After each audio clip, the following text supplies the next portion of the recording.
ચાલો આજે આપણે મકાન અને ઘરનો તફાવત જોઈએ.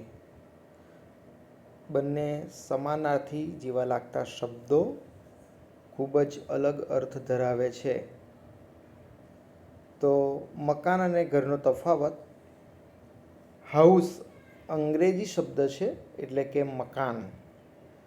સિવિલ એન્જિનિયર નકશો બનાવે, ત્યારબાદ ઈંટ, સિમેન્ટ, રેતી, સળિયા, કપચી, કલર વગેરેથી તૈયાર થાય છે.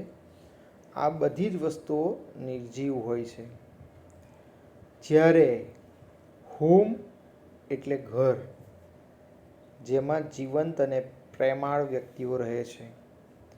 દુનિયાનો છેડો એટલે ઘર, હૂંફ એટલે ઘર, લાગણી એટલે ઘર. મરજીથી જીવી શકાય, મરજીથી બેસી શકાય, સુખ દુઃખના પ્રસંગે મુક્ત મને આંસુ સારી શકાય. ઘરે પહોંચતા હાશ થાય એટલે ઘર. ઘર એટલે પ્રેમ. કોઈ હતાશ નિરાશ થયું હોય ત્યારે માથા પર હાથ મૂકીને કે ખભા પર હાથ મૂકીને આશ્વાસન, આશીર્વાદ આપે કે હું તારી સાથે છું, ને જીવન જીવવાનું સામર્થ્ય એટલે બળ, શક્તિ મળે, તે છે ઘર. અંધારામાં પણ વસ્તુ શોધી શકાય તે ઘર. ઘર નાનું હોય કે મોટું હોય પણ કલ્લોલ હોય,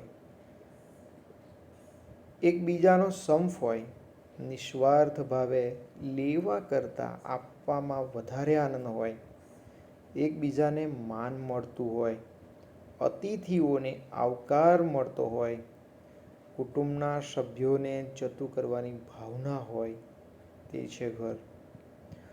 કહ્યું છે કે જો યહોવા ઘર ન બાંધે તો તેનો બાંધનારનો શ્રમ મિથ્યા છે. ગીતશાસ્ત્ર 128. સિયોનમાંથી યહોવા તને આશીર્વાદ આપો. તું તારા છોકરાના છોકરાને જોશે, તારી સ્ત્રી તારા ઘરના અંતઃપુરમાં ફળવંત દ્રાક્ષાવેલા જેવી થશે. ઘરમાં કજિયા અને કંકાસ ન થતા હોય, બધા હળીમળીને રહેતા હોય તો ઈશ્વર કૃપાથી આશીર્વાદિત થયેલું ઘર કહેવાય. ગેરસોમ વાઘેલા, 29 એપ્રિલ 2025.